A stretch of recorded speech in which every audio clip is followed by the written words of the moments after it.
न चैतन्यदेवं श्रीकृष्णपादानां सगणललिता श्रीविशाखान्विताय नमो विष्णुपादाय कृष्णपृष्ठाय भूतले श्रीमते भक्तिवेदान्त स्वामिन् इति नामिने नमस्ते सरस्वती देवी गौरवाणी प्रचारिणे निर्विशेषा शून्यवादी पाश्चात्य देशतारिणी जय श्री कृष्ण चैतन्य प्रभु नित्यानंद श्री अद्वैत गदाधरा श्रीवासादि गौरा भक्तवृंद हरे कृष्णा कृष्ण कृष्ण हरे हरे हरे राम हरे राम राम राम हरे हरे हरे कृष्णा श्रीला प्रभुपाद ने जय सर्वने जय श्री कृष्ण हरे कृष्ण माता जी, धन्यवाद हरे माता जी। कृष्ण हरे कृष्ण सारे भक्तों ने श्रील प्रभुपाद की जय। हरे कृष्ण।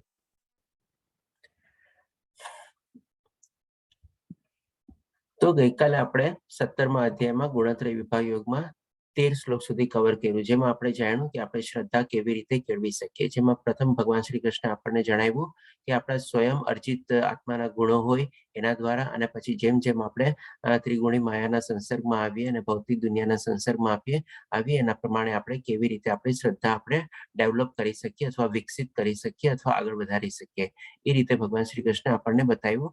અને પછી કીધું કે ભાઈ આપણે દરેક શ્રદ્ધા આપણે 3 પ્રકારની હોય, સતોગુણ, રજોગુણ અને તમોગુણ।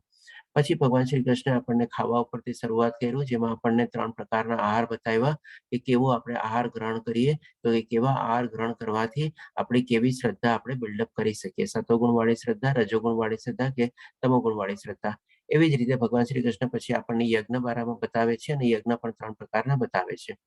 હવે આજે આપણે જાણશું કે આપણે તપ અને દાન, ભગવાન શ્રી કૃષ્ણ એને પણ આપણને સરસ રીતે બતાવશે, સતોગુણી તપ, રજોગુણી તપ અને તમોગુણી તપ, અને એવી જ રીતે દાનના બી 3 પ્રકાર। અને ભગવાન શ્રી કૃષ્ણ પછી તપને પણ 3 ભાગમાં વિભાજિત કરશે, જેમાં આપણને ભગવાન શ્રી કૃષ્ણ વાણીનું તપ, આપણા વિચારનું તપ અને શરીરનું તપ એવી રીતે આપણને બતાવશે। તો આ રીતે હવે આપણે આગળ વધીએ। આજે ચોથો વિભાગ આપણે કમ્પ્લીટ કરીએ, બાકીના આપણે 15 શ્લોક છે એ આજે આપણે કવર કરશું। આજે પણ આપણે 8 વાગ્યા સુધીમાં એકદમ લેટેસ્ટ ક્લાસ સમાપ્ત કરી દેવો પડશે, ટ્રાય કરશું આપણે ફિનિશ કરી લઈએ, અને કોઈ પ્રશ્નોત્તરી જો બાય ચાન્સ રહી જાય તો પછી આપણે નેક્સ્ટ ટાઈમ કવર કરી લેશું। આજે પણ સવારે જેમ કે વહેલો જોડાઈ ગયો હતો, તો કોઈને કોઈ પ્રશ્ન હતા તો એ પણ આપણે કવર કરી શકીએ આપણે। તો સૌપ્રથમ ભગવાન શ્રી કૃષ્ણ તપથી શરૂઆત કરે છે। આમાં આપણે બીજા વિભાગમાં આપણે પરમેશ્વર, બ્રાહ્મણો, ગુરુ તથા માતા પિતા જેવા વડીલોની પૂજા કરવી અને પવિત્રતા, સરળતા, બ્રહ્મચર્ય તથા અહિંસાનું પાલન કરવું એ શારીરિક તપ કહેવાય છે। આ રીતે ભગવાન શ્રી કૃષ્ણ આપણને શારીરિક તપ વિશે જણાવે છે કે ડેફિનેટલી આપણે ભગવાનને, આપણા બ્રાહ્મણો, બધા જે આપણા ગુરુજનો હોય, આપણા જે સંતો હોય, ઋષિ મુનિઓ હોય, એ બધાને આપણે, અને સાથે સાથે આપણા માતા પિતાને, એવા જે કોઈ આપણા વડીલો હોય બધાની આપણે પૂજા કરવી જોઈએ, બધાને આપણે નમન કરવા જોઈએ, અને બધાની પાસેથી આપણે આશીર્વાદ લેવા પ્રયત્ન કરવો જોઈએ, અને એ રીતે આપણે આપણું શરીરનું તપ આપણે કેળવાય છે। હવે એમાં પણ ભગવાન શ્રી કૃષ્ણ આપણને કહે છે કે પવિત્રતા, સરળતા અને બ્રહ્મચર્ય તથા અહિંસાનું પાલન કરવું જોઈએ આપણે। તો પવિત્રતા આપણે ગઈકાલે ભક્તિ વિશ્વા ક્લાસમાં જોયા હતા કે પવિત્રતા બી આપણે 4 રીતે આપણે પવિત્રતા કેળવી શકીએ છીએ. ખાલી શરીરની પવિત્રતા નથી હોતી, પણ એના સાથે બહુ આપણી શરીરની આપણે બાહ્ય પવિત્રતા કહેવાય છે, જેમ કે 2 વાર નાહવું ધોવું ને એ બધું આપણે, પણ એના કરતાં વધારે મહત્વની આપણી આંતરિક પવિત્રતા છે, બહુ જરૂરી છે. આંતરિક પવિત્રતા આપણે મન, બુદ્ધિ અને આપણે આત્માને શુદ્ધ કરીને આપણે આંતરિક પવિત્રતા આપણે કેળવી શકીએ છીએ. અને એકવાર આપણે આંતરિક પવિત્રતા જો કેળવી શકીએ તો બાકી બધી બી આપણને આધ્યાત્મિક જર્નીમાં આપણને બહુ સરસ રીતે મદદ કરી શકે છે. એ આપણે કવર કરેલું હતું. એવી જ રીતે સરળતા બી આપણે એકવાર આપણે ભક્તિ વિશ્વા ક્લાસમાં સરળતા બી કેવી રીતે હોય છે એ પણ આપણે જોયું હતું કે સરળતા આપણે પણ 3 પ્રકારની હોય છે. એ આપણે સમજ્યા હતા કે આપણે કેવી રીતે આપણા આહાર, વિચાર અને આપણે બધું દેખાવ, આપણા કપડા લત્તા અને બધામાં કેવી રીતે આપણે સરસ રીતે સરળતા આપણે કેળવી શકીએ છીએ આપણે. અને સાથે સાથે આપણે ભગવાન શ્રી કૃષ્ણ કહે છે બ્રહ્મચર્ય અને અહિંસાનું પાલન કરવું જોઈએ. અહિંસાનો મતલબ કે ભાઈ આપણે નોટ ઓનલી જીવ પ્રત્યે બધા પ્રત્યે દયાભાવ રાખવાનો છે, કોઈની હિંસા તો કરવાની જ નથી, પણ સાથે સાથે આપણે કોઈ આધ્યાત્મિક માર્ગ ઉપર ચાલતું હોય અને આગળ વધતું હોય, પણ એમાં પણ જો આપણે કોઈ રીતે આપણે અવરોધરૂપ બનીએ તો એ પણ એક ટાઈપની હિંસા છે આપણે. તો એના પણ આપણે એને એવોઇડ કરવી જોઈએ અને એ રીતે આપણે કોઈના ભક્તિ માર્ગમાં આપણે અવરોધ, બાધાજનક કે પાણો કે પથ્થરો કે એવું કંઈ રાખવું ન કરવું જોઈએ અને એવી રીતે આપણે અહિંસાનું પાલન કરવું જોઈએ. તો આ રીતે ભગવાન શ્રી કૃષ્ણ કહે છે કે એ આપણું શારીરિક તપ છે. હવે ભગવાન શ્રી કૃષ્ણ આપણને વાણીનું તપ બતાવશે. સત્ય, પ્રિય લાગે એવા હિતાવહ અને બીજાને ઉદ્વેગ ન પમાડનારા વચનો બોલવા તથા વૈદિક ગ્રંથોનો નિત્ય પાઠ કરવા રહેવું એ વાણીનું તપ છે. આમાં પણ ભગવાન શ્રી કૃષ્ણ આપણને 3 થી 4 ચીજ કહે છે. હંમેશા આપણે સાચું બોલવાનો પ્રયત્ન કરવો જોઈએ. જ્યાં આપણને કંઈક એવું લાગે તો આપણે મૌન ધારણ કરી શકીએ છીએ, પણ બને ત્યાં સુધી આપણે ખોટું બોલવાનું આપણે એવોઇડ કરવું જોઈએ. કારણ કે આજકાલ અત્યારે શું છે કે કલયુગમાં છે ને ખોટું છે ને અનાયક આપણે પ્રયત્ન નથી કરવો પડતો, પણ બાય ડિફોલ્ટ ઘણીવાર મોઢામાં આવી જ જાય છે આપણે. અને ઘણીવાર તો એવું શું છે, નાનું નાનું એવું ખોટું હોય છે ને જે આપણને લાગે ઠીક છે, આમ કહી દીધું એમાં શું છે, આપણે એને બહુ કેઝ્યુઅલી લઈએ છીએ. પણ એ પણ છે ને આપણે આપણી લાઈફમાં બને ત્યાં સુધી આપણે એને એવોઇડ કરવું જોઈએ. અને ડેફિનેટલી સામેવાળાને ગમે એવા શબ્દો વાપરવાના, એનો મતલબ એમ નહીં કે આપણે એની ચમચાખોરી કરવાની અથવા આપણે એના ગુલામ રીતે વર્તવાનું, પણ ડેફિનેટલી જે સાચું હોય અને એને ગમતું હોય એ રીતે બોલવાનું. ન ગમે એવું કઈ બોલવાનો વખત આવે તો બને ત્યાં સુધી આપણે ચૂપ રહી શકીએ છીએ. અને જો એ પ્રમાણે આપણે એકલામાં એને મળતા હોય અથવા કોઈ વિનંતી કરે તો આપણે એને જણાવી શકીએ કે ભાઈ આ ચીજ મને યોગ્ય ન લાગી, પછી તું જોઈ લે એ પ્રમાણે, એવી રીતે કઈ બી. અથવા તો કોઈ બીજા સારા મઢેલા શબ્દોમાં બી આપણે એને જણાવી શકીએ છીએ. અને હિતાવ એટલે કે ડેફિનેટલી આપણે સામેવાળાના હિતકારી, કલ્યાણકારી અને શ્રેષ્ઠકારી આપણે વર્ડ હોવા જોઈએ, એવા શબ્દો આપણે વાપરવા જોઈએ. અને બીજાને ઉદ્વેગ ન પમાડનારા, કારણ કે આજે શું છે ઘણા લોકો એકબીજાને એક્સાઇટ કરવા માટે આવા વર્ડ્સ વાપરતા હોય છે કે ચાલ ને જોઈએ તો સહી, ટેસ્ટ કરીએ ને, એવું કંઈક ને કંઈક આપણે પોતાના મનોભાવ સાથે આપણે મનસ્થિતિ સાથે એ લોકો એવા શબ્દો વાપરતા હોય છે. ચાલ જોઈએ તો સહી પ્રમાણે ટ્રાય કરવા માટે એવી રીતે કરે કે ભાઈ ગુસ્સે થાય છે કે નહીં, એનું રિએક્શન શું થાય છે, એવું બધું જોવા માટે. તો આ પણ ભગવાન શ્રી કૃષ્ણ કહે છે કે આવા બધા શબ્દો આપણે ન બોલવા જોઈએ અને ડેફિનેટલી આપણે સારા, મીઠા અને સત્ય અને હિતકારી શબ્દો જ આપણે વાપરવા જોઈએ. અને એક બીજી ચીજ આપણને સાથે સાથે કહે છે કે વૈદિક ગ્રંથોનું નિત્ય પાઠ કરતા રહેવું એ વાણીનું તપ છે.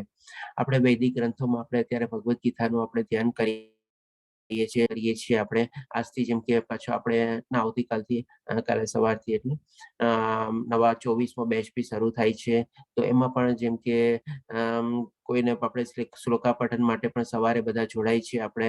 તો એવી રીતે પણ એ બધું આપણે વૈદિક ગ્રંથોનું આપણે પઠન થઈ જાય છે આપણે. અને સાથે સાથે શું છે, એક આપણને આનાથી આપણને ભગવાન શ્રી કૃષ્ણ બહુ સારી આપણને ટેવ સૂચવે છે. આપણે શું છે હંમેશા આપણી સાથે કોઈક એવું ગ્રંથ રાખીએ ને, સારી એવી કોઈ પુસ્તક અથવા સારી કોઈક એવી ચોપડી કે મેગેઝિન આપણે છે ને આપણી સાથે રાખીએ, તો જ્યારે પણ ટાઈમ મળે ને ત્યારે આપણે છે ને એને વાંચવા બેસીએ. નહીં કે કોઈ આડી અવડી ગપસપમાં. ઓફિસમાં બી આપણે આપણા ટેબલ ઉપર માની લો ભગવદ્ ગીતા રાખેલી છે કે કોઈ એવા કોઈ ગ્રંથ રાખેલા છે, આપણે એ ટાઈમ મળેલો છે, 5-10 મિનિટ ટાઈમ ફ્રી છે અથવા થોડુંક આપણે રિલેક્સેશન માટે કંઈક કરવું છે, તો 1-2 શ્લોક વાંચી લીધા કે કોઈ 1-2 પાના વાંચી લીધા, શ્રીમદ ભાગવતમના 1-2 પાના વાંચી લીધા, કાંઈ બી આવી રીતે આપણે કરી શકીએ. અથવા બીજું કોઈ બી એવો આપણે ગ્રંથ હોય તો જેને આપણે રાખી શકીએ અને આપણે આપણી હેબિટ એવી સરસ રીતે કેળવી શકીએ. કારણ કે ગપસપ કરવા અને આડું અવળું બોલવા કરતા, એના કરતા તો વધારે શું છે કે ભાઈ આપણે આપણા પુસ્તકમાં આપણે આપણો ટાઈમ વેસ્ટ કરીએ. આપણે ટાઈમ ઇન્વેસ્ટ કરવા જેવું છે, વેસ્ટ કરવા જેવું નહીં. તો એ રીતે આપણે એ હેબિટ આપણે કેળવી શકીએ છીએ. આ રીતે ભગવાન શ્રી કૃષ્ણ આપણને ઇનડાયરેક્ટલી સૂચવે છે કે ભાઈ જો આપણે ચૂપ રહીએ તો વધારે સારું રહેશે, અને ચૂપ રહીને બી જો આપણે આવી રીતે વૈદિક ગ્રંથોનો કોઈ પાઠ કરીએ તો એ પણ આપણા માટે વધારે સારું છે. જ્યાં જરૂર પડે ત્યાં બોલવાનું, અને બોલવાનું બી કેવું સારું, મીઠું અને બીજાને ગમે એવું પ્રમાણે. હવે ભગવાન શ્રી કૃષ્ણ આપણને મનનું તપ કહેશે, અને સંતોષ, સરળતા, ગાંભીર્ય, આત્મસંયમ તથા જીવનની શુદ્ધિ આ સર્વ મનના તપ છે. હવે આના સંદર્ભમાં બી શું છે, આપણે એકવાર માની લો સંતોષ માની લઈએ કે બીજી છે ચાલો જે મળ્યું એ મળ્યું, અને એ પ્રમાણે પણ આપણે શું છે જે મળ્યું એ પણ આપણે ભગવાનને સમર્પિતના ભાવથી આપણે સ્વીકારીએ, નહીં કે કોઈ દ્વેષ ભાવના કે તિરસ્કાર ભાવનાથી. અને બાકી સાથે સાથે આપણે શું છે કે થોડા આપણે લાઈફમાં સિરિયસ લઈએ, અને આત્મસંયમ અથવા આત્મજ્ઞાન મેળવવા માટે આપણે હંમેશા આપણે ઉત્સુક રહીએ. તો આ બધી આપણા જીવનના શુદ્ધિ તરફ આપણને લઈ જાય છે, અને એ ભગવાન શ્રી કૃષ્ણ કહે છે આપણું આ મનનું તપ છે. અને આવી રીતે જો આપણે મનને કેળવીએ તો પણ આપણું મન બહુ સરસ રીતે શાંત રહી શકે છે. અને જેમ ભગવાન શ્રી કૃષ્ણ આપણને 6ઠ્ઠા અધ્યાયમાં કીધું છે, મનને આપણે આવા બધા પ્રયાસો દ્વારા આપણે કેળવી શકીએ છીએ, મનને શાંત રાખી શકીએ છીએ. અને એ રીતે જો આપણે કેળવીએ અને શાંત રાખીએ, એમાં સફળ થઈએ, તો મન જ આપણો સૌથી મોટામાં મોટો મિત્ર બની શકે છે. કારણ કે એનાથી વધારે સારો કોઈ મિત્ર આપણને મળી ન શકે આ ભૌતિક દુનિયામાં. અને જો મનને આપણે કંટ્રોલમાં ન રાખ્યું હોય આવી રીતે આપણું, તો પછી એ જ આપણો મોટો દુશ્મન બી બની શકે છે, જે ભગવાન શ્રી કૃષ્ણ આપણને 6ઠ્ઠા અધ્યાયમાં સમજાવ્યું હતું. આ રીતે ભગવાન શ્રી કૃષ્ણ આપણને શરીરનું, વાણીનું અને મનનું તપ એ પ્રમાણે બતાવે છે.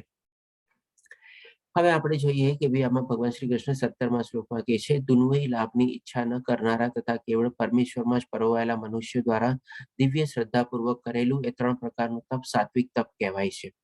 એટલે કે આપણે 3 પ્રકારના તપ જાણ્યા. હવે એમાં પણ ભગવાન શ્રી કૃષ્ણ આપણને ઉમેરી છે કે ભાઈ કોઈ પણ આપણને ઈચ્છા ન હોવી જોઈએ કે ભાઈ હું આજે તપ કરું છું, એમાં મને આ લાભ મળી જાય કે ઓલો લાભ મળી જાય, મારી આ ઇન્દ્રિય તૃપ્તિ થાય અથવા મારું આ શરીર તૃપ્તિ થાય, એવી કંઈક ને કંઈક એવી ઈચ્છા પાછળ જો આપણે એવું તપ કરેલું હોય, તો એ પછી તપનું આપણને આપણા આધ્યાત્મિક કર્મમાં આપણા અથવા આપણી આધ્યાત્મિક જર્નીમાં આપણને વધારે મદદરૂપ થઈ શકતું નથી. કારણ કે એ કર્મનું આપણને ફળ જોઈતું ફળ કદાચ મળી જાય, ઈચ્છિત ફળ મળી જાય, તો એ ત્યાંનું ત્યાં પૂરું થઈ ગયું. આપણે એક જાતની આપણે લેવડ દેવડ કરી ભગવાન સાથે કે ભાઈ હું આમ કરીશ તો મને આમ જોવે છે. તો ભગવાન શ્રી કૃષ્ણ ઠીક છે ભાઈ, ઓકે તે કર્યું તને મેં આપી દીધું, પણ એ આપણા આધ્યાત્મિક જર્નીમાં આપણને આગળ ન વધારે આપણે, એટલે આપણા અકર્મ ન ગણાય. તો આ રીતે ભગવાન શ્રી કૃષ્ણ કહે છે કે 3 પ્રકારનું આપણે જે તપ કરીએ છીએ, આપણે કોઈ પણ ફળની આશા રાખ્યા વગર અને પૂરેપૂરી ભગવાનની આપણે શ્રદ્ધા રાખીને આપણે કરવું જોઈએ. હવે આના સંદર્ભમાં એક આપણે નાનકડું અહીંયા એક્ઝામ્પલ બી લઈ લઈએ. જેમ અહીંયા બધા ફોટા આપેલા છે, આ બધી આપણે તીર્થધામ છે આપણા. વૃંદાવન, ગોવર્ધન પરિક્રમા, પછી આપણે માયાપુર, જ્યાં આપણે શ્રીલા પ્રભુપાદનો આપણે હેડક્વાર્ટર છે, અને ત્યાંથી જેમણે બધી ઘણી બધી આપણે યાત્રાઓને બધી શરૂ કરી હતી, અને સારો એવો સમય બી એમણે પોતાનો ઇન્વેસ્ટ કરેલો હતો. અને એવી જ રીતે ચારધામ યાત્રા બી આપણે છે અહીંયા, ગંગોત્રી, યમનોત્રી, કેદારનાથ, બદ્રીનાથ. અને બીજી રીતે બી ચારધામ યાત્રા આપણે જાણીએ છીએ કે ભાઈ ઉત્તરમાં આપણે બદ્રીનાથનું મંદિર આવ્યું, આપણે દક્ષિણમાં રામેશ્વરમ, પૂર્વમાં આપણે જગન્નાથપુરી અને પશ્ચિમમાં આપણે દ્વારકા. આ રીતે પણ આપણે ચારધામ જાણીએ છીએ.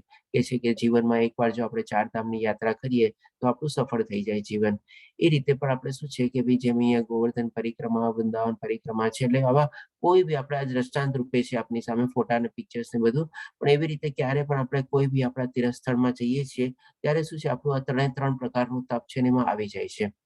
કેવી રીતે આવી જાય છે? જેમ કે આપણે એક ફોટા તરીકે જોઈએ, જેમ કે અહીંયા બધા લોકો શું છે સંકીર્તન કરે છે. આખા ગ્રુપમાં બધા ભક્તોનું આપણે વૃંદાવનની પરિક્રમા નીકળેલી છે. વૃંદાવનમાં આપ જાણો છો કે કેટલા બધા મંદિર છે આપણે, અને બધા જો મંદિર કવર કરીએ તો કદાચ આપણને 1 મહિનો બી આપણને ઓછો પડે.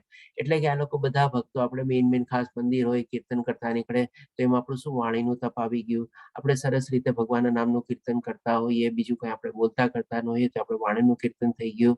અને ડેફિનેટલી જ્યારે આપણે કોઈ એવા તીર્થધામમાં જઈએ છીએ, ત્યાં કંઈક ને કંઈક આપણને સુખ સગવડ ને બધું આપણે કરવી પડે છે. કારણ કે આપણને જે નોર્મલ આપણે ઘરમાં રહેતા હોઈએ અને જે બધી આપણને સુવિધા અને સગવડો ને બધી મળતું હોય, એવી ઘણીવાર આપણને ભગવાનના ધામમાં ઓછી મળે. જેમ આપણે અહીંયા જોઈ શકો છો કે ભાઈ ગોવર્ધન પરિક્રમા કરે છે, તો ત્યાં બી રસ્તા કેવા ખાડા ખબડાવાળા હોય, આપણે રસ્તામાં કાણા કક્કર બધા બી આપણને લાગે પગમાં, કારણ કે ઉઘાડા પગે આપણે ચાલવાનું હોય. ઉઘાડા પગડે આપણે લગભગ 20 થી 23 કિલોમીટરની પરિક્રમા કરવાની હોય આપણે. તો એ રીતે પણ આપણે જો કરીએ તો એ પણ આપણું શરીરનું તપ એમાં આવી જાય છે. સાથે સાથે જો ગરમી હોય, તડકો બી હોય, એમાં પણ આપણે બહુ કઠિન યાત્રા થઈ શકે. તો એ બધું આપણું શરીરનું તપ એમાં આવી ગયું આપણે. અને સાથે સાથે આપણે જોઈએ છીએ કે આપણે મનનું બી તપ એમાં આવી જાય છે. કારણ કે આપણે આવી રીતે ભગવાનનું કીર્તન કરતા હોઈએ, ભગવાનનું સદંતર આપણે કન્ટિન્યુઅસ ચિંતન કરતા કરતા આપણે પરિક્રમા ને બધું કરતા હોઈએ, તો આપણું મન બી કેટલું સરસ મજાનું શાંત હોય. મનમાં બી કોઈ આવા બીજા બધા વિચારો ન આવે, કોઈ એવા નેગેટિવ આપણને થોટ્સ ન આવે આપણે, અને એ રીતે મનને આપણે ઘણું આપણે પોતાના કાબુમાં અથવા શાંત રાખી શકીએ છીએ. તો આવી રીતે આપણે ભગવાનના ધામમાં જઈએ છીએ ત્યારે આપણે એ સરસ મજાની આપણને 3 પ્રકારનું આપણું તપ થઈ જાય છે. આપણે ઇસ્કોન મંગલુરી દ્વારા બી આપણે અલગ અલગ યાત્રાનો આપણે લાભ મેળવી શકીએ છીએ. જેમ કે હમણાં કીર્તિ પ્રભુજી આપણે જે આપણી સાથે છે, વૃંદાવનનો લાભ એમને મેળવેલો હતો. અને બાકી એની પહેલા આપણે નમની સદાસ પ્રભુજી આપણે માયાપુરની યાત્રા કરેલી હતી. તો એ બધી ચીજ આપણે એમાં જોડાવી શકીએ છીએ. ભક્તોનો આપણને સંગ મળે છે. આપણી આધ્યાત્મિક જર્નીમાં આપણી બહુ સરસ મજાની પ્રગતિ થાય છે. તો આવી રીતે આપણને ક્યારે બી મોકો મળે તો આપણે આવી રીતે આમાં જોડાઈ શકીએ છીએ. અને આમ રીતે આપણે આપણું તપ 3 પ્રકારનું તપ એમાં આપણું આવી જાય છે. હવે ભગવાન શ્રી કૃષ્ણ આપણને તપ જ આપણને એટલે કે રજોગુણી તપ કેવું હોય છે એ આપણને જણાવે છે. સોરી, મારે જરાક મેસેજ આવી ગયા હતા. ઓકે, હા. તો જે તપ દંભપૂર્વક તથા સત્કાર, સન્માન તેમજ પૂજા પામવા માટે કરવામાં આવે છે તે રાષ્ટ્રીય તપ રજોગુણી કહેવાય છે. તે ચંચળ તથા અશ્વાસક હોય છે. એટલે કે આમાં પણ ભગવાન શ્રી કૃષ્ણ એ જ આપણને કહે છે કે ભાઈ કોઈ પણ પ્રકારનું જો આવું તપ આપણે આપણા કોઈ દુન્વયી લાભ અથવા આપણે કોઈ આપણી ઈચ્છા મેળવવા માટે, કોઈ ફળ પ્રાપ્તિ માટે જો આપણે કરીએ, અથવા તો માન સન્માન મેળવવા માટે આપણે કેળવીએ, જેમ આપણે ગઈકાલે આપણે યજ્ઞમાં આપણે દાખલો લીધો હતો કે આપણે નવું ઘર લીધું હોય અને આપણે યજ્ઞ આયોજિત કર્યો હોય, તેમ આપણે પાછળનો હેતુ અથવા ઉદ્દેશ શું હોય છે, આપણે કેવી હવન અને યજ્ઞ તો શું છે એક નામનો રહી જાય છે આપણે, પણ એવી જ રીતે આપણે માન, પ્રતિષ્ઠા, ગર્વ ને બધું મેળવવા માટે આપણે એમાં પ્રવૃત્ત વધારે થઈ જઈએ છીએ. તો આવી જ રીતે પણ આપણા તપનું હોય છે. કારણ કે આપ કહેશો કે ભાઈ માણસો આવું તપ શું કામે કરે, તો ડેફિનેટલી આજકાલના તારીખમાં આવું તપ બી થાય છે. હું તમને એક નાનકડો બીજો દાખલો આપું. જેમ કે આપણે શું છે કે ભાઈ કોક જગ્યાએ એવા તપ હોય છે કે ભાઈ જેમાં 8, 10, 15, 20 ઉપવાસ કરવાના હોય છે, અથવા એકાછણા અથવા એકટાણું કરવાનું હોય છે. અને પછી એનું સરસ રીતે અંતમાં એનું બહુ સેલિબ્રેશન થાય છે. લોકો એને કંઈક પારણું તરીકે બી કહે છે એને. તો એ પ્રથા પાછળ બી એનો ભાવ શું હોય છે કે સરસ મજાનો એક બેન્ક્વેટ હોલ ને બધું બુક કરાવેલું હોય, એમાં પારણું પોતાનું રાખેલું હોય, અને જેમાં બધા લોકોને આમંત્રિત કરેલા હોય, જેથી બધા આવીને જોવે કે ભાઈ હા, આ કુટુંબ અથવા પરિવારને આ જે છે કેટલું બધું ધાર્મિક ને બધું જે છે. અને એની પાછળ ક્યારેક શું બીજો બી ઉદ્દેશ હોય, જેમ કે એના છોકરા છોકરી મોટા થવાના હોય, તો કે ભાઈ ચાલો એ રીતે બધાને આપણો વૈભવ ખબર પડે કે જો આપણે આટલો મોટો બેન્ક્વેટ હોલ ને બધું બુક કરાવ્યું છે, બધાને જમણવારી રાખી છે આપણે, સાથે સાથે અમે આટલા આધ્યાત્મિક છીએ, અમે આટલા ધાર્મિક છીએ, એવું બધું દેખાડવાનો હોય. એટલે કે એમાં પણ છે ને એક જાતનું એને સત્કાર અથવા તો શું આપણને સન્માન અને દમપૂર્વક એટલે કે દેખાડો કરવાનો ભાવ આવી જાય છે એમાં. કે જે પોતે ઉપવાસ એકટાણા ને બધું કર્યું, આટલું સરસ મજાનું તપ કર્યું, પણ જે એનો પાછળનો જે ભાવ હતો એ મેઇન છે ને સેલિબ્રેશનની જ રાહ જોતા હોય કે ક્યારે હું મારું પારણું સેલિબ્રેટ કરું અને ક્યારે બધા આવે અને ક્યારે એમાં બધા લોકો મને વાહ વાહ કરે ને બધું કરે. તો આવી રીતે આજની તારીખમાં બી આવું તપ બી ઘણા લોકો કરતા હોય છે. તો એ રીતે આપણે જસ્ટ એક્ઝામ્પલ લીધું. ક્યારેક ક્યારેક આ બધું સાચું બી હોય છે અને સરસ રીતે સારી ભાવનાથી બી કરેલું હોય છે. પણ આજની તારીખમાં આપણે જોઈએ કે આપણને ઘણા આવા પણ તપ જોવા મળે છે આપણને. એવું નથી કે નથી જોવા મળતા. તો ભગવાન શ્રી કૃષ્ણ કહે છે કે ચંચળ, ડેફિનેટલી ચંચળ જ રહેવાનું છે. કારણ કે એનું મન છે ને આકુળ વ્યાકુળ છે કે ભાઈ ક્યારે નો દિવસ બધાને આમંત્રણ જેને જેને આપ્યું છે બધા આવે, મારો વૈભવ જોવે ને બધું જોવે. અને અશાશ્વત એટલે કે એની કોઈ ગતિ હોતી નથી. એ આપણને આગળની ઉચ્ચતર લોક તરફ લઈ જવાનું છે નહીં. એ અહીંયા ને અહીંયા સમાપ્ત થઈ જવાનું છે. એટલે કે ટેમ્પરરી છે આપણે. એ રીતે ભગવાન શ્રી કૃષ્ણ કહે છે ચંચળ અને અશાશ્વત છે, જો આવા કોઈ ભાવનાથી આપણે આવું કોઈ તપ કરેલું હોય તો. પછી ભગવાન શ્રી કૃષ્ણ આપણને 19મા શ્લોકમાં કહે છે, જેમાં આપણને તમોગુણી વાળું તપ કહે છે. મૂર્ખામીને વશ થઈને આત્મ ઉત્પીડન માટે અથવા બીજાઓનો વિનાશ કરવા માટે, હાનિ પહોંચાડવા માટે જે તપ કરવામાં આવે છે તે તમોગુણ વાળું તપ હોય છે.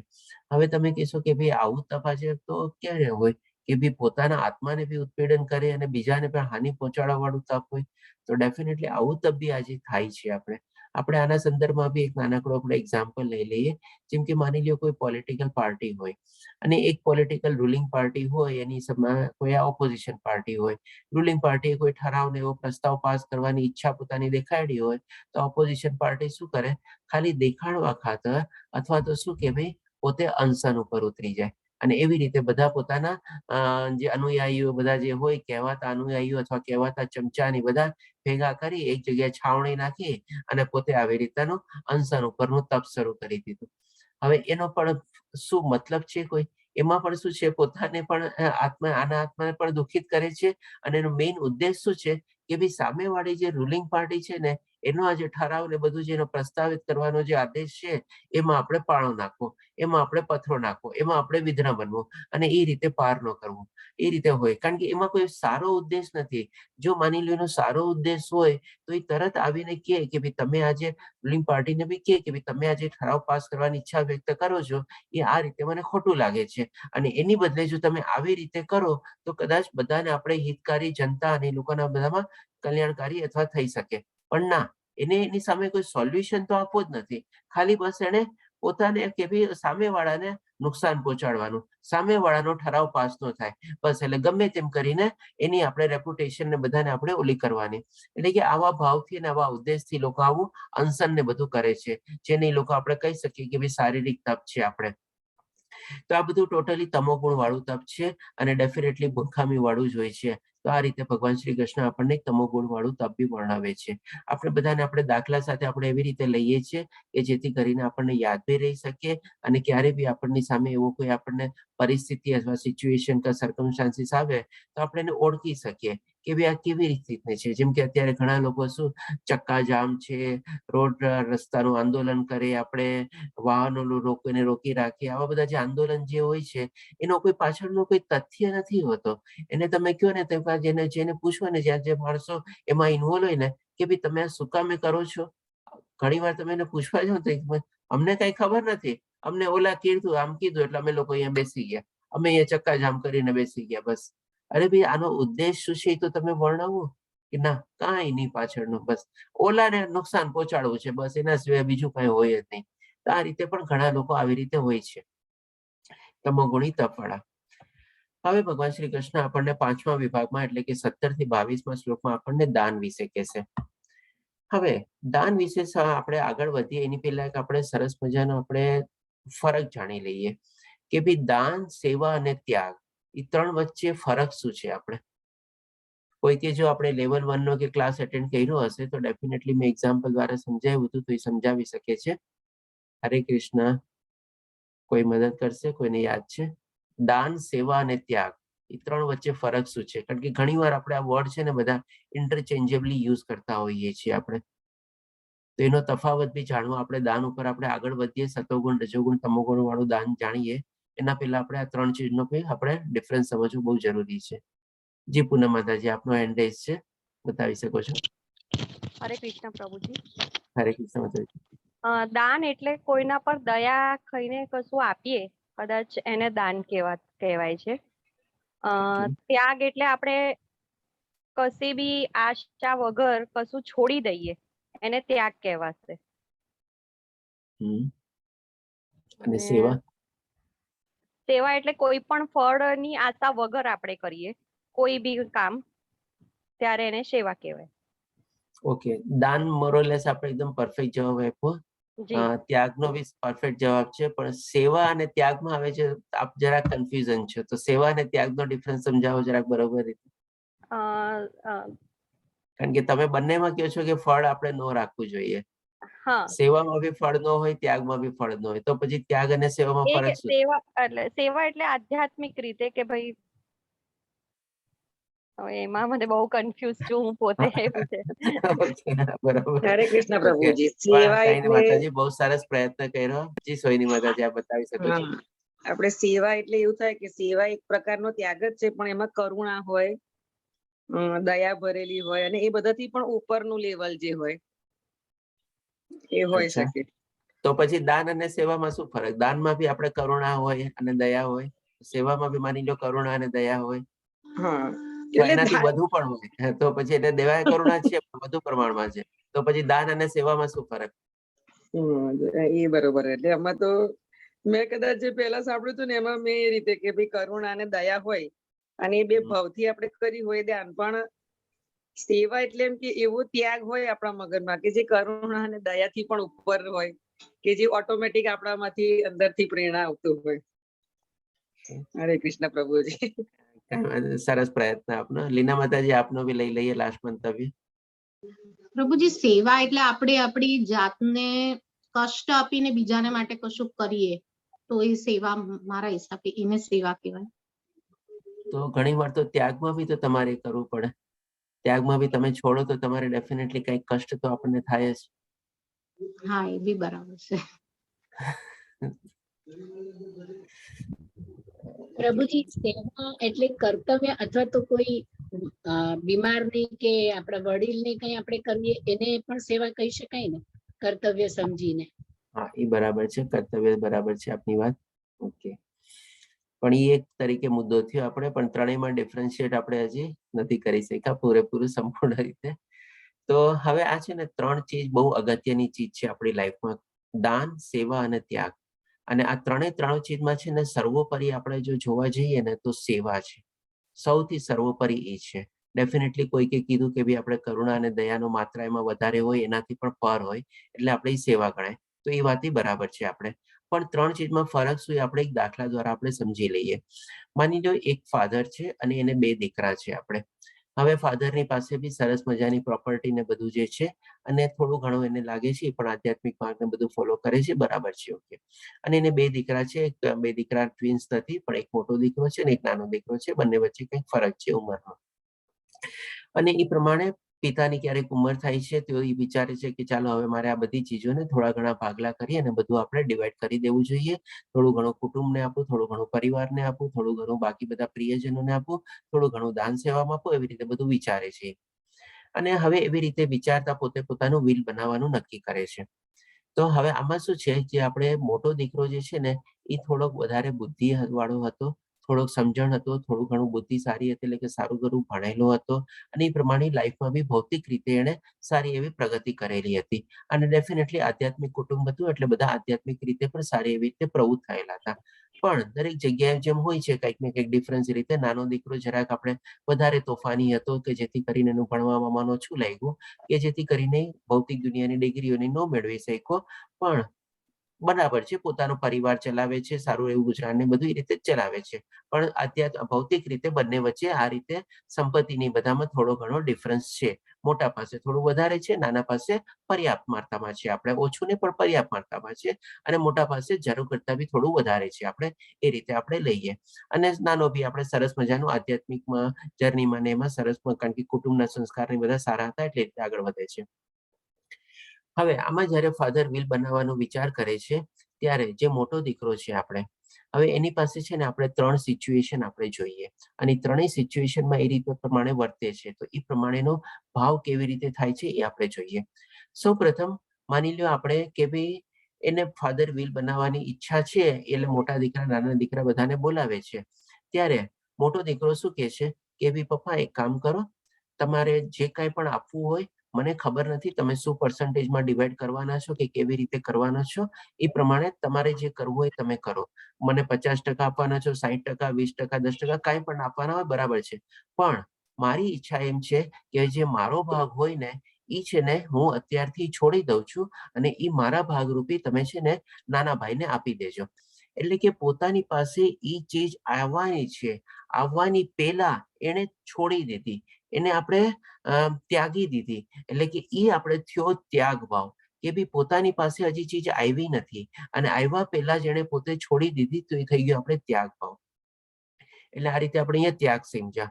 હવે પેલી પરિસ્થિતિ લઈએ કે ભાઈ માની લો આપણે ફાધર બોલાવે છે, ડિસાઈડ કરે છે અને બધું કરે છે આપણે, અને એ બધું છોકરાઓ વચ્ચે માની લો 50-50% ડિવાઈડ કરે છે. એટલે કે મોટા દીકરાના ભાગમાં 50% આવ્યા અને નાના દીકરાના ભાગમાં બી 50% આવ્યા. તો હવે મોટો ભાઈ વિચારે છે કે ભાઈ આ 50% મારા માટે તો ઘણું છે, મારી પાસે મને એટલી જરૂર નથી, પણ નાના ભાઈને કંઈક વધારે જોવે છે, તો આ 50%માંથી એક કામ કર, ચલ બીજા એમના 50%ના 50%, એટલે કે 25% જેવા થયા, એ હું નાના ભાઈને આપી દઉં મારા વતી. તો એ થઈ ગયું દાન. કારણ કે એ ચીજ પહેલા એની પાસે આવી અને આવી એટલે કે એ પોતે એનો સ્વામી થઈ ગયો અને એ સ્વામિત્વ ભાવમાંથી એને પોતે એના નાના ભાઈને આપ્યું, એ આપણે દાન થઈ ગયું. એટલે કે જે પોતાની પાસે છે અને ડેફિનેટલી એમાં પણ કરુણા અને દયાભાવ છે અને એ રીતે એને નાના ભાઈને આપી એટલે કે દાન થઈ ગયું આપણે, કારણ કે એમાં કરુણા અને દયાભાવ આપી. ત્યારે બીજા પહેલા જે આપણે ભાવ કમ્પેર કર્યો એમાં શું છે, પહેલેથી એને ત્યાગી જ દીધું આપણે, એમાં કોઈ આપણે છે ને કરુણા દયાભાવની જરૂરત જ નથી, કારણ કે ત્યાગી જ દીધું છે પોતે, એનો કઈ એના પર એને કોઈ રાઈટ જ નથી બનાવ્યો, તો પછી કઈ દેવાનો સવાલ જ નથી. અને એને ફાધરને કહી દીધું કે પપ્પા તમે મારા વતી નાના ભાઈને કે તમારે જે હોય તમે આપી દેજો, પણ મને એમાં કઈ ઇન્ક્લુડ નહીં કરતા, મારે કઈ જોતું નથી. હવે આપણે જોઈએ કે સેવા. માની લ્યો એને મોટા દીકરાએ ઓલરેડી ત્યાગી દીધું અને ત્યાગી દીધા પછી બી એના ફાધરનું માની લ્યો આપણે થોડા વખત પછી અવસાન નહીં થઈ ગયું અને એ પ્રમાણે નાના ભાઈને જે મળવાનું હતું એ પ્રમાણે મળી બી ગયું. હજી મોટા ભાઈને લાગે છે કે ભાઈ મારા નાના ભાઈને હવે મારે આપવું જોઈએ, કારણ કે હવે પિતાની જગ્યાએ આવી ગયો છે અને હવે એને લાગવું જોઈએ કે ભાઈ હા પેલા પિતા હતા બરાબર છે, હવે મારા નાના ભાઈ તરીકે મોટા ભાઈ તરીકે હું એનો પિતા ગણાવ, તો હવે મારે પણ એનો થોડો ખ્યાલ રાખવું જોઈએ. એટલે કે હવે પોતાની પાસે જે છે ને એમાંથી પણ એ થોડુંક છે ને નાના ભાઈને આપે છે, તો એ થઈ ગયું આપણે સેવા ભાવ. એમાં પણ કરુણા અને દયા છે, ઓલા પેલું જે એના મળત અને એમાંથી આપત એમાં પણ દયા, કરુણા અને દયા હતી. બંનેમાં કરુણા અને દયા છે, પણ જો બંને વચ્ચે ફરક કેટલો છે. પેલામાં એની પાસે જે મળ્યું, જેનો જે સ્વામી થઈ ગયો છે એમાંથી એને આપ્યું છે, અને આમાં શું છે પોતે બધું ત્યાગી દીધું અને પોતાની પાસે જે પર્યાપ્ત માત્રાથી વધારે છે એમાંથી એને વિશેષ કરીને એના નાના ભાઈને એને આપ્યું, તો એ થઈ ગઈ સેવા. આપણે તો આપણી પાસે જે સેવાનો એટલા માટે ઉચ્ચતર કહેવાય છે કે આપણી પાસે જે છે ને એમાંથી આપણે આપવું બીજાને, એ આપણા માટે સેવા થઈ ગઈ. આપણે ક્યાંકથી મળેલું અને પછી આપણે કંઈક એવું બધું કરીએ તો એ પણ આપણો દાન અને કરુણા થઈ ગયું આપણે. અને ત્યાગ એટલે કે આપણે આપણો રાઈટ જ એમાંથી આપણે છોડી દેવાનો, એ આપણો ત્યાગ થઈ ગયો. આ રીતે આપણે દાન, સેવા અને ત્યાગને સમજ્યા. આઈ હોપ કે ઇટ ઇઝ ક્લિયર થયું હશે. તો ક્લિયર છે બધાને, સર્વેને? ખૂબ હા પ્રભુજી, સરસ. હવે એકચ્યુઅલી યાદ આવી ગયું, તમે અધ્યાય 12 માં આ વસ્તુ કીધેલી હતી. અધ્યાય 12 માં આપણે જયારે કરતા હતા ને ત્યારે તમે એક્ઝામ્પલ આપેલું હતું. ત્યારે તમે Okay. ત્યાગ એટલે સ્વેચ્છાએ છોડવું એ પણ શીખવાડેલું, પરિત્યાગ એટલે શું એ પણ શીખવાડેલું. હમણાં યાદ જી. આવ્યું તમે આ હા. વાર્તા. હા, Thank you. કારણ કે ત્યારે આપણે ડેફિનેટલી ત્યાગ અને પરિત્યાગના ડેફિનેશનમાં લીધેલું હતું અને અત્યારે આપણે મેં કદાચ ત્યારે કીધેલું હતું બી કે ત્યારે આપણે કીધેલી 17મો વાર્તા. અધ્યાય જ્યારે આવશે ત્યારે આપણે દાન, સેવા અને ત્યાગનો બી તફાવત સરસ રીતે જાણશું આપણે. યસ યસ, તમે ત્યારે કીધેલું. યસ, થેન્ક યુ પ્રભુજી. હરે કૃષ્ણ. ધન્યવાદ માતાજી.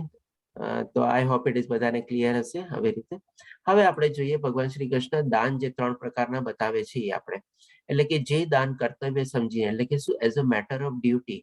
આજે જેમ કે શું મોટો ભાઈ પોતાની ડ્યુટી સમજે છે કે ના મારે નાના ભાઈને મદદ કરવી જોઈએ, તો એ પણ એની સેવા બી થઈ ગઈ અને ડેફિનેટલી અહીંયા આપણે દાનને 3 રૂપે એ રીતે જોઈ શકીએ છીએ. એટલે કે ડ્યુટી સમજીને કરે, કોઈ બદલાની આશા વિના અને યોગ્ય સ્થાને તથા યોગ્ય સમયે સુપાત્ર વ્યક્તિને અપાય છે, તે સાત્વિક દાન ગણાય છે. આમાં ભગવાન શ્રી કૃષ્ણ આપણને શું છે 3 ભાવના આપણી જે છે ને 3 અથવા તો કેરેક્ટરિસ્ટિક્સ છે ને એના ઉપર વધારે આપણને ભાર મૂકીને આપણને સમજાવવા માંગે છે કે આને આપણે સાત્વિક દાન કહેવાય. કે શું ભાઈ, આપણે યોગ્ય માણસ, યોગ્ય વ્યક્તિ અને યોગ્ય સમય હોવું જોઈએ. એટલે કે પ્રોપર પર્સન, પ્રોપર ટાઈમ અને પ્રોપર પ્લેસ હોવું જોઈએ, તો એ આપણું સાત્વિક દાન કહેવાય. અહીંયા જેમ કે આપણે જોઈએ છીએ કે ભાઈ ઇસ્કોન મંડળમાં દ્વારા જે આપણે બુક ડિસ્ટ્રીબ્યુશનનું જે બધું વિતરણ ચાલે છે એ રીતે એ લોકો બધાને આવી રીતે દાન નહીં કરે છે. હવે આપણે જોઈએ રજોગુણી વાળું દાન. પરંતુ જે દાન અમુક બદલાની અપેક્ષાથી અથવા કર્મફળની ઈચ્છાથી અથવા નામરજી પૂર્વક અપાય છે તે રજોગુણી દાન કહેવામાં આવે છે. હવે આના સંદર્ભમાં બી આપણે જોઈ લઈએ કે પિક્ચર જ છે ને આપણને ઘણું બધું કહી જાય છે. આપણે કોરોના કાળમાં ઘણા લોકોએ આવી રીતે 25, 50, 100, 500 બેગ આપણે 10, 20, 50 રૂપિયાની ડિસ્ટ્રીબ્યુટ કરેલી હતી અને એવી રીતે કરીને આપણે સેલ્ફી ફોટા ખેંચેલા હોય અને એની પાછળનો એનો હેતુ શું હોય તો કે ભાઈ સેલ્ફી ફોટો ખેંચીને હું સોશિયલ મીડિયામાં અપલોડ કરું એટલે પછી જો કે ભાઈ કેટલા લોકોએ જોયું, પછી આગળ જોયું ભાઈ કેટલા લોકોએ લાઈક કર્યું, પછી કેટલા લોકોએ લાઈક કર્યું પછી ઓર આગળ જોવે કે ભાઈ કેટલા લોકોએ કમેન્ટ કરી આમાં. એટલે કે એનો જે મેઇન હેતુ હતો ને એ બધો શું છે આવી રીતે આમાં પણ એક જાતનો ગર્વ અને પ્રતિષ્ઠા અથવા કોઈ એની બદલામાં આપણે કોઈ અપેક્ષા રાખીને હતો કે ભાઈ ફળ મેળવવાની કે ભાઈ મારી નામ ના થાય, બસ બીજું કઈ ન હોય. આપણે આજની તો સોશિયલ મીડિયામાં અપલોડ કરવાની શું જરૂર હતી, ફોટો બી ખેંચવાની શું જરૂર હતી, માની લો કોઈ કે કોઈ પરિચિત વ્યક્તિના જે સામેવાળો વ્યક્તિ જે દાન સ્વીકારે છે એવું કંઈક એ લોકોને નજરે પડી જાય તો એ લોકોને કેવું આપણે લાગે કે ભાઈ ના બીજો આવી સ્થિતિમાં છે ને આમ દાન સ્વીકારે છે ને બધું. તો આ રીતે બધું કઈ ચીજ કરવાથી કોઈ મતલબ નથી. આપણે આ ટોટલી આપણો જેમ આપણે યજ્ઞમાં લીધો હતો ને એક્ઝામ્પલ, નવું ઘર ખરીદે છે અને બધાને ઇન્વાઇટ કરે છે, એવી જ ટાઈપનું આ દાન થઈ ગયું આપણે.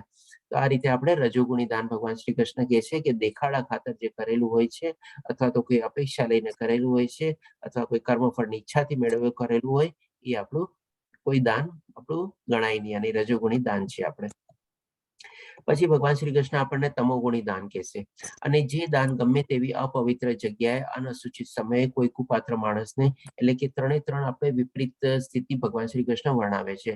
પ્રોપર પ્લેસ નથી, પ્રોપર ટાઈમ નથી અને પ્રોપર પર્સન બી નથી, અથવા પૂરતું ધ્યાન તથા આદર આપ્યા વિના અપાય છે તે તામસી ગણાય છે. તો અહીંયા જે પ્રમાણે એક્ઝામ્પલ આપેલો છે કે આ માણસ એકદમ યંગ માણસ છે, શરીરે બી અઠ્ઠો છે અને આવી રીતે દાન માગે છે. દાન શેના માટે માગે છે? તો કે ભાઈ વીડ એટલે કે શું કે ભાઈ એક જંગલી વનસ્પતિ ઉગાડવાની, અને હાથમાં બી તમે જુઓ છો બધું કોઈક ને કોઈક વ્યસન ને બધું કરે છે. હવે એ જંગલી વનસ્પતિ શું કામે ઉગાડવાની? તો કે ભાઈ એની બાજુમાં જે બીજાનું જે ખેતર નહીં હોય એમાં જે કઈ સારું કામ કરતો હોય એના પણ પાકને એ નુકસાન પહોંચાડે, એની જંગલી વનસ્પતિને બધું ઉગાડે. તો એવી રીતે આવી રીતે બધું તામસી દાન ગણાય છે. હવે આના સંદર્ભમાં બી આપણે એક નાનકડા એક બે એક્ઝામ્પલ લઈ લઈએ, જે આપણું રજોગુણી દાન બી હોઈ શકે અને તમોગુણી દાન બી થાય છે. આપણે જેમ કે આપણે અત્યારે આપણે શું છે કલયુગમાં જીવીએ છીએ, તો આવા બધા સંજોગો અને પરિસ્થિતિ આપણી સામે આવે છે. ઘણી વાર આપણે એ પ્રમાણે આપણે શું છે દાન આપવું પડે છે. તો જેમ ભગવાન શ્રી કૃષ્ણ કહે છે ને કે આદર આપ્યા વિના, અને જેમ આપણા રજોગુણી દાનમાં ભગવાન શ્રી કૃષ્ણ આપણને શું કીધું કે ભાઈ ના મરજી પૂર્વક. તો આના સંદર્ભમાં બે ચીજ છે ને આપણે એક નાનકડા એક્ઝામ્પલ લઈ લઈએ. આઈ હોપ કે ટાઈમમાં બધું થઈ જ જશે. ઓકે, જેમ કે ના મરજી પૂર્વક એટલે કે માની લો આપણે આપણા છોકરાને કોઈ જગ્યાએ એડમિશન અપાવવું હોય, અને એડમિશન આપણે આપવાની સારી સ્કૂલ કોલેજ ને હોય, પણ કોઈ કારણસર આપણે ઓછા માર્ક્સ આવ્યા કે ઇન્ટરવ્યુમાં બરાબર સારું ન ગયું અને લિસ્ટમાં ફર્સ્ટ લિસ્ટ સેકન્ડ લિસ્ટમાં નામ ન આવ્યું. હવે એ રીતે થઈ ગયું, પણ પછી શું ક્યારેક આપણી પાસે કોલ આવે કે ભાઈ તમારું છોકરાનું ફર્સ્ટ લિસ્ટ સેકન્ડ લિસ્ટમાં નામ નથી આવ્યું, પણ તમારો છોકરો અમને ટેલેન્ટ ને બધું લાગે છે, તો તમે આવીને અમને મળો. હવે જયારે મળવા જઈએ ને ત્યારે લોકો આપણને બહુ સરસ મજાના સજી મળીને એવા શબ્દોમાં બધું કે ભાઈ આમ તો અમે લોકો કોઈને કહેતા નથી, પણ આવી રીતે આમ છે, અમારે એક આવી પ્રથા છે જેને કઈ કોશન મની કે એવું કઈ બી નામ આપે, ટૂંકમાં એ લોકો દાન જ માંગતા હોય અને ડોનેશન માંગતા હોય, અને એ રીતે થાય. તો આમાં કોટા બહુ ઓછા છે. હવે એક જ કોટો બચ્યો છે. જો તમે એમાં તમારા પુત્રની ઈચ્છા હોય તો આનો લાભ લઈ શકો છો. એટલે કે એવું સરસ રીતે આપણા મનમાં આપણે કોણીએ ગોળ ચોટાડે અને બધું કરે આપણને, કે જેથી આપણે લલચાઈ જઈએ. અને એમાં શું છે આપણી મરજી એટલી હોતી નથી. એટલે કે ના મરજી પૂર્વક આપણે ઘણી વાર વિચારીએ કે ચાલ છોકરાના માટે છે ને એનું ભવિષ્ય બની જશે ને, તો આપણે ટાઈપનું આવું દાન આપીએ છીએ. એ પણ આપણું રજોગુણી દાન ગણાય. આપણે ક્યાંય પણ આપણે આવા લાભ મેળવવા માટે કરેલું હોય તો આપણે રજોગુણી દાન ગણાય. અને હવે આના સંદર્ભમાં બી આપણે એક એક્ઝામ્પલ લઈએ કે આદર આપ્યા વિના, એટલે કે જેને આપણે દાન આપીએ છીએ એને આપણને રિસ્પેક્ટ બી આપણે એને કરતા નથી, તો પછી આપણે શું કામે દાન આપીએ? ઘણી વાર આવો પ્રશ્ન આપણે મનમાં ઉભો થાય. તો એના માટે બી આપણે એક દાખલો લઈએ. જેમ કે ક્યારેક કોઈક એવી પરિસ્થિતિ અથવા સંજોગો આવ્યા હોય અને એમાં શું આપણે કોઈક એને ઘૂસ આપવી પડે અથવા તો ડોનેશન આપવું પડે. એકદમ પ્લેન વર્ડ વાપરું છું આપણે. અને જયારે એવી કોઈ પરિસ્થિતિ અને સંજોગો આવ્યા હોય, આપણે આપણું કંઈક ને કંઈક આપણે કવર અપ કરવા માંગતા હોઈએ, અને એ રીતે આપણે કે ભાઈ ઠીક છે ચાલ આટલું આપી દેવાથી પતશે ને, આપણે કેવું આમ તિરસ્કાર ભાવનાથી છે ને આપણે દાન આપતા હોઈએ. આપણે ઓલો લેવા વાળા પ્રત્યે બી આપણને કોઈ રિસ્પેક્ટ ન હોય આપણને, પણ શું આપણો પોતાનો એમાં સ્વાર્થ છુપાયેલો છે કે બી ચાલો એ બધું કવર અપ થઈ જશે ને, ઓકે ઢંકાઈ જશે ને. એટલે કે એ પ્રમાણે આપણું આપણે એક ટાઈપની ઘૂસ અને નામ એના પણ એમ લોકો ઘણી વાર એવી રીતે દાન તરીકે વર્ણવતા હોય છે કે ભાઈ આવી રીતે ચાલો આપણે આપી દીધું. એમાં પણ આપણને સામેવાળા પ્રત્યે કોઈ રિસ્પેક્ટ ન હોય. કારણ કે આ બધા પ્રશ્ન ઘણી વાર આપણને ઉભા થાય કે ભાઈ આપણને સામેવાળા પ્રત્યે રિસ્પેક્ટ નથી, તો આપણે એને શું કામ દાન આપીએ?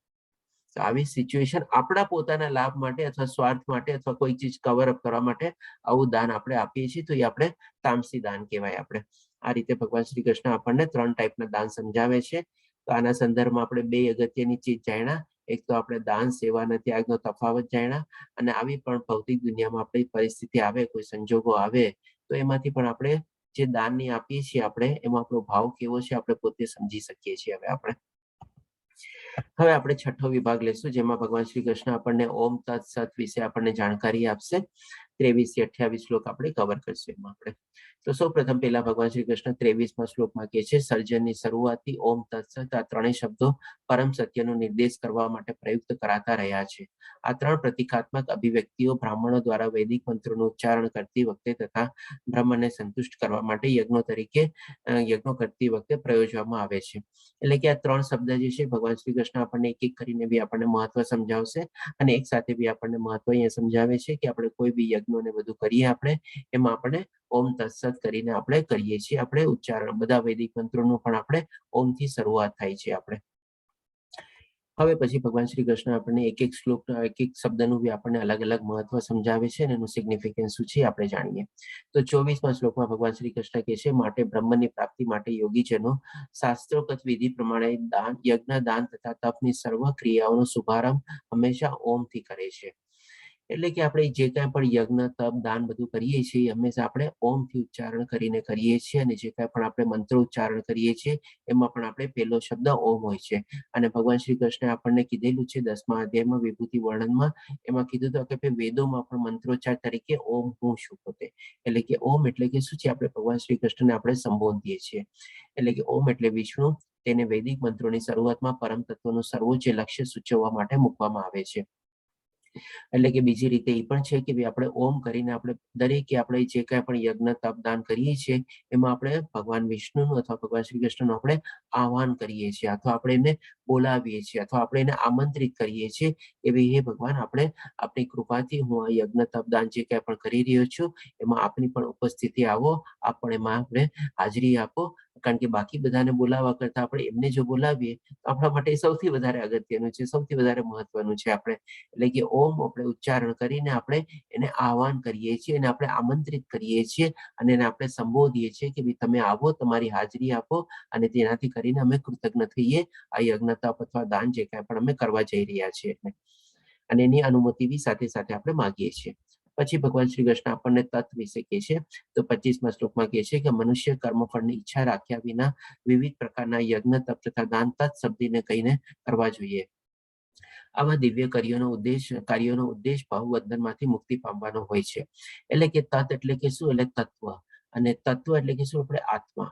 એટલે કે આપણે આત્માની પ્રમાણે આપણે શું છે સંબોધીને એને આપણે વિચારી કરીને અને કેન્દ્રિતમાં રાખીને બધા યજ્ઞ તપ અને દાન કરીએ છીએ. નહીં કે કઈ આપણા ફળની ઈચ્છા રાખીને અથવા તો ઇન્દ્રિય તૃપ્તિ અથવા શરીર સુખ માટે આપણે કરીએ છીએ. આપણે હંમેશા આત્મલક્ષી આપણે કરીએ છીએ.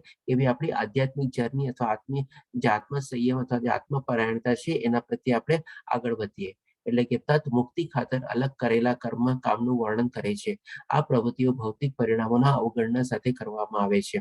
એટલે કે એકવાર આપણે બધી આપણા યજ્ઞ તપ દાનમાં આપણે તત શબ્દને આપણે એડ કરી દઈએ એટલે કે આપણે આધ્યાત્મિક આપણી જર્નીને આપણે એમાં આપણા અકર્મ તરીકે આપણે એમાં એડ કરી દીધું. પછી આપણે શું છે આ ભૌતિક દુનિયાથી આપણે અળગા થઈ જઈએ. એટલે કે એવી કોઈ પછી આપણને ભાવનાની બધું પણ રહે નહીં. અને બાય ચાન્સ એવું કંઈક મનમાં પાછળનું કોઈ કારણ એવું રહી બી ગયું હોય ને તો પણ જ્યારે આપણે તત શબ્દને એમાં જોડી લઈએ તો આપણને શું છે આપણી આધ્યાત્મિક કર્મ બંધ થઈ ગયા અને આ ભૌતિક બંધનમાંથી આપણને બંધન કરતા કર્મોમાંથી આપણને છુટકારો મળી શકે. આ રીતે ભગવાન શ્રી કૃષ્ણ આપણને વર્ણવે છે તત શબ્દનું મહત્વ. એટલે કે પેલા ભગવાન શ્રી કૃષ્ણ આપણે આહ્વાન કરવાના, એમને બોલાવવાના, એમને આમંત્રિત કરવાના, પછી આપણે તત શબ્દને આપણે એડ કરવાનો કે જેથી કરીને આપણે ભૌતિક બંધનમાંથી બધા આપણે કાર્યકરણમાંથી કર્મકાંડમાંથી આપણે છૂટી જઈએ અને આપણા આધ્યાત્મિક કર્મો ગણાય એ રીતે. પછી ભગવાન શ્રી કૃષ્ણ આપણને સતનું મહત્વ સમજાવે છે 26 અને 27મા શ્લોકમાં. પરમ સત્ય એ ભક્તિમય યજ્ઞનું લક્ષ્ય છે અને તેને સત શબ્દથી સૂચિત કરવામાં આવે છે.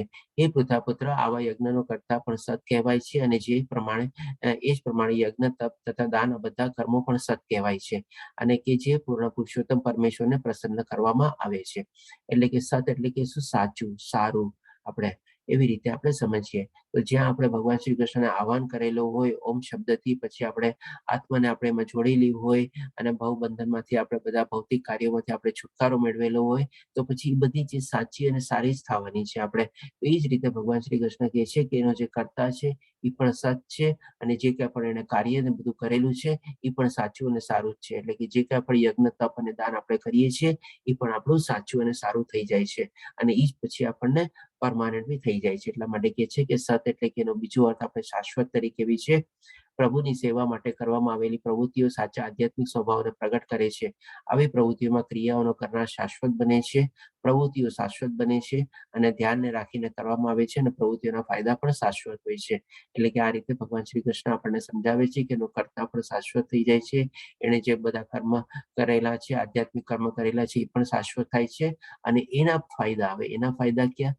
તમે કહેશો કે ફાયદા તો આપણે વિચાર્યા જ નહોતા, આપણે તો કઈ ઈચ્છા રાખી જ નથી, તો પછી ફાયદા શું કામ?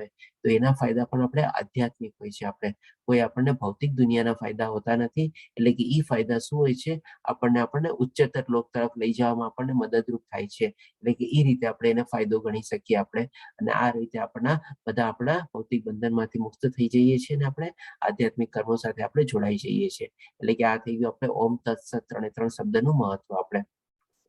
આપણે જ્યારે બી આપણે શ્લોકા પઠન ને બધું કરીએ છીએ, અધ્યાય પૂરો થાય છે ત્યારે બી આપણે ઓમ તત્સત કરીને આપણે વર્ણવીએ છીએ. એટલે કે ભગવાન શ્રી કૃષ્ણને આપણે સંબોધીને બધું આપણે અર્પિત કરવાની આપણી ભાવનાથી આપણે પ્રગટ કરીએ છીએ. પછી હવે છેલ્લા શ્લોકમાં ભગવાન શ્રી કૃષ્ણ કહે છે, બધી ચીજ સમરાઇઝ કરીને, હે પાર્થ, પરમેશ્વરમાં શ્રદ્ધા વગર યજ્ઞ, દાન કે તપ રૂપે જે કંઈ કરવામાં આવે છે તે ક્ષણભંગુર હોય છે. એટલે કે બધું મોમેન્ટરી હોય છે, ટેમ્પરરી હોય છે. કેવી રીતે? કે જ્યારે જો આપણે શ્રદ્ધા વગર કર્યું હોય તો તે અસત કહેવાય છે. એટલે કે સાચું અને સારું બી હોતું નથી. આ અસત, તેમજ એટલે કે આ ભૌતિક દુનિયા તેમજ આગામી જન્મ, એટલે કે આગામી જન્મ બી શું થવાનું છે ખબર નથી, પણ આગામી જન્મમાં બી, એટલે કે આ જન્મ અને આગામી જન્મ બંનેમાં વ્યર્થ છે. એટલે કે ટોટલી એડાઈ ગયું. એટલે આપણને જે મનુષ્ય જીવન મળ્યું હતું એ પણ આપણે ટોટલી વેડફી નાખ્યું. આપણે એ રીતે ભગવાન શ્રી કૃષ્ણ આ શ્રદ્ધાત્રય વિભાગ યોગ જે શરૂ કર્યું અર્જુનના પ્રશ્ન દ્વારા, કે કેવી શ્રદ્ધા કે હોય છે, જે અર્જુનનો પ્રશ્ન હતો રજોગુણ વાળી, તમોગુણ વાળી કે સતોગુણ વાળી, એને ભગવાન શ્રી કૃષ્ણ સરસ રીતે બધા વિભાગો આપણે વિભાજન કરીને આપણને સમજાવ્યું, અને પછી લાસ્ટમાં સમરાઇઝ કરીને કહે છે કે જો આપણે શ્રદ્ધા વગર જે કાંઈ પણ કરીએ છીએ, યજ્ઞ તપ દાન, એ આપણે ટોટલી આપણે જો કર્યું હોય શ્રદ્ધા વગર તો એ બેકાર જાય છે, ટોટલી એડે જાય છે, વેસ્ટ ઓફ ટાઈમ, પર્પઝ અને એનર્જી, અને બધી રીતે આપણે, કારણ કે આપણને આ લોકમાં અને આવતા લોકમાં ક્યાંય આપણને ફાયદો કરવા વાળું છે જ નહીં. આપણને આધ્યાત્મિક ફાયદો માઇન્ડ વેલ એટલે નહીં કે કોઈ ભૌતિક દુનિયાના લાભ. એટલે કે આવી રીતે જો આપણે કોઈ કરીએ શ્રદ્ધા વગર, અને એમાં પણ જો આપણી સાત્વિક શ્રદ્ધા તો જરાય ન જ, અને રજોગુણ અને તમોગુણ વાળી શ્રદ્ધા હોય તો કદાચ આપણે નીચતર યોનિમાં બી આપણે જન્મીએ. પણ સાત્વિક શ્રદ્ધા અને એના વાળી કરીએ તો એ આપણને ઉચ્ચતર લોક તરફ આપણને લઈ જવામાં મદદ કરી શકે. તો આ રીતે આપણે અહીંયા 17મો અધ્યાય કમ્પ્લીટ થાય છે. આપણે 6 વિભાગ કમ્પ્લીટ કર્યા અને 28 શ્લોક સુધી આપણે લીધા. વાંચાકલ્પતરુભ્યશ્ચ કૃપા સિંધુભ્યશ્ચ પતિતાનાં પાવનેભ્યો વૈષ્ણવેયો નમો નમઃ. હરે કૃષ્ણ કૃષ્ણ કૃષ્ણ હરે હરે, હરે રામ રામ રામ હરે હરે. શ્રીલ પ્રભુપાદ કી જય. હરે કૃષ્ણ. તો હવે જો કોઈ પ્રશ્ન હોય તો પ્રશ્ન બી આપણે લઈ શકીએ છીએ. કાલે પણ આપણે કોઈ પ્રશ્ન બાકી રહી ગયા હતા, એક બે માતાજીના ટાઈમના અભાવના કારણે આપણે વહેલું સમાપ્ત કરવું પડ્યું હતું. તો આજે આપણે હજી 10 મિનિટ ટાઈમ છે, કોઈ પ્રશ્ન હોય તો લઈ લઈએ આપણે.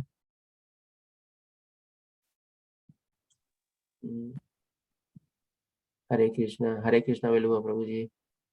કૃષ્ણ પ્રભુ. હરે કૃષ્ણ. ઓકે, જી પૂર્ણિમા માતાજી, આપનો હેન્ડ રેઝ છે, પૂછી શકો છો.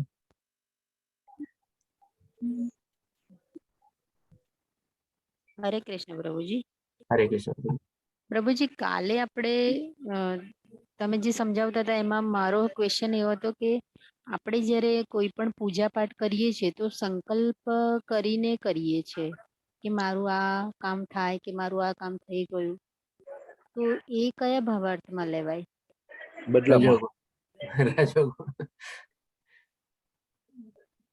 તમે એક સંકલ્પ બાંધી લીધો કે મારી આ ઈચ્છા પૂરી થાય, ઓલી ઈચ્છા પૂરી થાય, મને સારી નોકરી મળી જાય, મારા દીકરાનું કામ થઈ જાય, મારું ઓલાનું આમ થઈ જાય, તો ડેફિનેટલી આપણે રજોગુણ વાળું થઈ ગયું. રજોગુણ વાળું થઈ ગયું. અને હમણાં તમે જે કીધું ને કે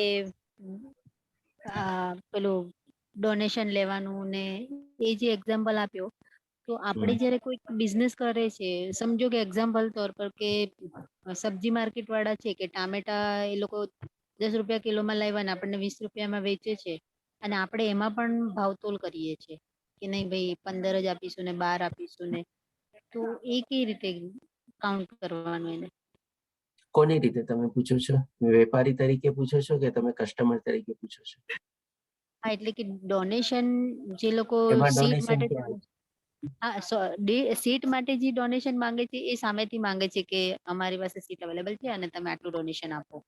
અને જ્યારે માર્કેટમાં કોઈ વસ્તુ એ જ વસ્તુ બની કે પેલા એજ્યુકેશનમાં સીટ જે વસ્તુ છે વેચે જ છે પૈસા લઈને, એવી રીતે માર્કેટમાં ફૂડ વસ્તુ છે જે પણ વેચે જ છે, જેના માટે બી આપણે બાર્ગેનિંગ કરીએ છીએ કે, તો એને કેવી રીતે સમજવું? હા, એટલે એ જ હું સમજવા માંગુ છું કે તમે કોના તરફથી પૂછવા માંગો છો? તમે વેપારી ટમેટા વેચનાર તરફથી પૂછવા માંગો છો જે બાર્ગેનિંગ કરે છે, કે તમે કસ્ટમર તરફથી પૂછવા માંગો છો?